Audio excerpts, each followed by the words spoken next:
എന്നിട്ട് നബി തങ്ങൾ പറയുന്നു സ്വല്ലല്ലാഹു അലൈഹി വസല്ലം ثم تغزون ഫാരിസ്, എന്നിട്ട് ഇറാനുമായൊരു യുദ്ധം നടക്കും. തഗ്സൂന ഫാരിസ്, ഇറാൻ എന്നും ഹോട്ട്ഷെയർ തന്നെയാണ്, ഇന്നും അങ്ങനെ തന്നെയാണ്.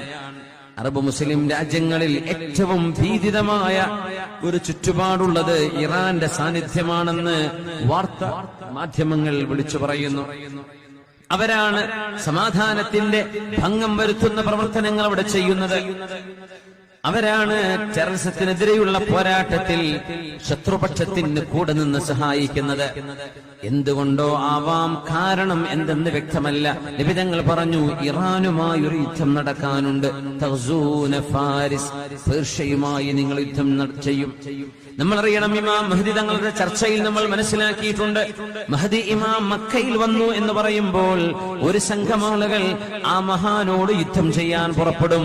ആ സംഘത്തെ അള്ളാഹു ഭൂമിയിലേക്ക് ആഴ്ത്തിക്കളയുകയാണ് ഉണ്ടാവുക. ആഴ്ത്തിക്കളഞ്ഞ് അള്ളാഹു നശിപ്പിക്കും. വീണ്ടും ഒരു സംഘം വരുന്നുണ്ട്. കാരണം അത് ഇറാനിന്റെ ഭാഗത്തു നിന്നാണ് വരുന്നത്.